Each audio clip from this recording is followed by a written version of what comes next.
Hi, எல்லோருக்கும் வணக்கம். Bigg Boss season 7 Tamil. So இந்த வீடியோவில் நமக்கு முதல் தடவை ஒரு கோட் வேர்டு வந்து பார்த்தீங்கன்னா வெளியே வந்து ரிலீஸ் ஆகிருக்கு. ஸோ அதன்படி வின்னர் யார், ரன்னர் யார் அப்படிங்கிறத பற்றி முதல் செட் ஆஃப் ஒரு விஷயம் வந்து நமக்கு வந்திருக்கு.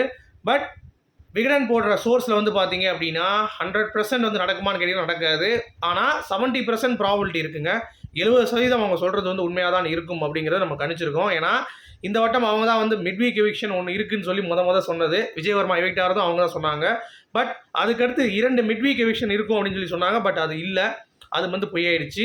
சரிங்களா? ஏன்னா இந்த வட்டம் மிட்வீக் எவிக்ஷனே கிடையாது. அந்த 5 பேரில் ஃபினாலில் 5 பேர் வந்து இருந்து டான்ஸ்லாம் பண்ணிவிட்டு அதுக்கடுத்து வந்து பார்த்தீங்கன்னா ஒருத்தவங்களாம் வந்து கண்ணை கட்டிட்டு கூட்டு போய் பைக்கில் ஒருத்தவங்களை கூட்டு போய் ஒருத்தவங்க டான்ஸ் ஆடிட்டே இருக்கும்போது வந்து எல்லாம் குரூப்பாக வந்து ஆடிட்டு ஒருத்தவங்க தூக்கிட்டு போயிடுவாங்க. அந்த மாதிரிலாம் வந்து நடக்கும். கரெக்டாக? ஸோ அப்படி இருக்கும் பட்சத்தில் எப்படி அதை பண்ண போகிறாங்க அப்படிங்கிறது நாளைக்கு ஷூட்டிங் அப்போ தான் தெரியும். ஸோ நாளைக்கு தான் வந்து ஃபினாலே ஷூட்டிங். இன்றைக்கி வந்து ஃபுல்லாகவே வந்து பார்த்தீங்கன்னா ஃபுல் அண்ட் ஃபுல் அவங்களுடைய செலிப்ரேஷன்ஸ், ஆடல், பாடல், அப்புறம் வந்து டான்ஸ் ஆடுறது, இந்த மாதிரி தான் வந்து எடுக்க போகிறாங்க அப்படிங்கிறது தான். ஸோ இப்போ கிடைத்த தகவல், அதாவது முதல் கட்ட தகவலின்படி விகடன் நமக்கு வந்து அப்டேட் பண்ணியிருக்கிறது வந்து பார்த்தீங்கன்னா அர்ச்சனா வின்னர் அப்படிங்கிறத சொல்லியிருக்காங்க. 2ஆம் இடத்தில் மணி அப்படின்னு சொல்லியிருக்காங்க. 3ஆம் இடத்தில் வந்து பார்த்தீங்கன்னா மாயா அப்படின்னு சொல்லியிருக்காங்க. 4ஆம் இடத்தில் தினேஷ், 5ஆம் இடத்தில் விஷ்ணு. ஸோ இதுதான் முதல் கட்டம் நமக்கு வந்து கிடைத்த அப்டேட். சரிங்களா? இது ஒரு சோர்ஸ். இன்னொரு சோர்ஸில் என்ன சொல்கிறாங்க அப்படின்னா இதே இதுதான் சொல்கிறாங்க. ஆனால் மாயா 2ஆம் இடத்தை சொல்கிறாங்க. சரிங்களா? அர்ச்சனா வின்னர், மாயா 2ஆம் இடம், 3ஆம் இடம் வந்து பார்த்தீங்கன்னா தினேஷ், 4 மணி, 5 விஷ்ணு. இது ஒரு முக்கியமாக நமக்கு கிடைத்த ஒரு க்ளோஸான சோர்ஸ்லேருந்து பார்த்தீங்கன்னா வருது. ஸோ வின்னர் கன்ஃபார்மாக வந்து பார்த்தீங்கன்னா அர்ச்சனா அப்படிங்கிறது வந்து எழுதி வச்சுக்கலாம் அப்படிங்கிறது எனக்கு நமக்கு தோணுது. ஆனால் ரன்னரில் மாற்றம் இருக்கும் அப்படிங்கிற மாதிரி இப்போ நமக்கு முதல் கட்ட ஒரு சோர்ஸ் மூலமாக தெரியுது. சரி, எப்போ தெரியும் கன்ஃபார்மாக அப்படின்னு சொல்லி கேட்டிங்கன்னா கன்ஃபார்மாக நமக்கு தெரிஞ்சு இன்றைக்கி நைட்டு நமக்கு வந்து ஓரளவுக்கு தெரிஞ்சிடும். அப்படி இல்லையா நாளைக்கு மதியானத்துக்குள்ளே நமக்கு வந்து அப்டேட் வந்துடும். நாளைக்கு மதியானத்துக்குள்ளே.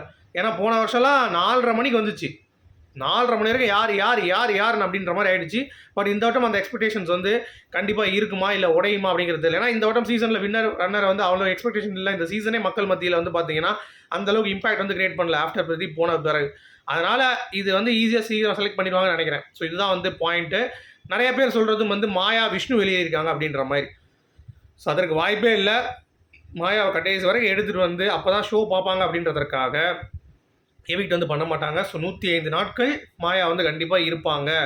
ஸோ சண்டே எல்லாத்துக்கும் அந்த கிராண்ட் ஃபினாலே ஷூட்டிங் அப்போ தான் வந்து ஒவ்வொரு எவிக்ஷன் வந்து நடக்கும் அப்படிங்கிறது என்னுடைய புரிதல். ஓகேங்களா? ஸோ உங்களுடைய கருத்துக்கள் சொல்லுங்கள். சரி, இப்போ விகடன் சொல்கிறது நடக்குமா நடக்காதா, அதனுடைய ப்ராபபிலிட்டி என்னன்னு கேட்டிங்கன்னா 70% அவங்களுடைய நியூஸ் வந்து நம்ம நம்பலாம். ஓகேவா? ஸோ அது ஒரு பாயிண்ட். அதனால் அவங்க வந்து வின் பண்ணுறதுக்கான வாய்ப்பு இருக்குது அப்படிங்கிறது தான். பட் உள்ளே இருக்கிறவங்களுக்கு டிசர்வ்டா அப்படின்னு சொல்லி கேட்டிங்கன்னா கண்டிப்பாக அர்ச்சனாக்கு டிசர்வ்டு தான். ஆனால் அவங்களுக்கு அந்த கான்ஃபிடென்ட் வந்து பார்த்தீங்கன்னா நான் வின் பண்ணாலும் ஓகே, இல்லைனாலும் நான் போயிடுவேன், எனக்கு கப்புலாம் முக்கியம் கிடையாது அப்படின்ற மாதிரி மாயா தான் என்னோட பெட்டர் பிளேயர் அப்படின்னு நிறைய விஷயங்கள் வந்து அர்ச்சனா வந்து சொல்லுவாங்க. ஸோ அப்படி இருக்கும் பொழுது அவங்க பண்ண எஃபர்ட்டுக்கு தான் அவங்கக்கிட்ட கப்பு போயிருக்கே தவிர அவங்க வந்து கேட்கல எனக்கு இது கண்டிப்பாக வேணும் அப்படின்ற அந்த ஸ்பிரிட் இல்லை. நான் என்னோடய எஃபர்ட்டை போடுவேன், எனக்கு நினைக்க வேண்டியது நடக்கும் அப்படிங்கிறது அவங்களுடைய சைக்காலஜி. ஸோ அதன்படி அவங்க எஃபர்ட் போட்டிருக்காங்க, அவங்களுக்கு கிடச்சிருக்கு அப்படின்ற மாதிரி வந்து தகவல் வருது. ஸோ நான் இது வந்து எப்படி சொல்கிறது, நம்ப வேணாமல் நிறைய பேர் கேட்டிங்க. நம்ப வேணாமல் கேட்குறதோட இது வந்து கன்ஃபார்ம் பண்ண வேண்டாம்.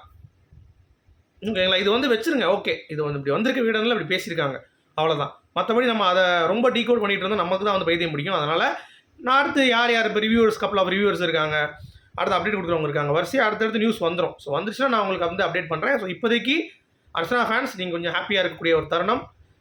விகடனில் அர்ச்சனா ஃபஸ்ட்டு சேவ், அதாவது வின்னர் அப்படின்னு சொல்லிட்டு இந்த வீடியோ நான் முடிக்கிறேன். Good bye.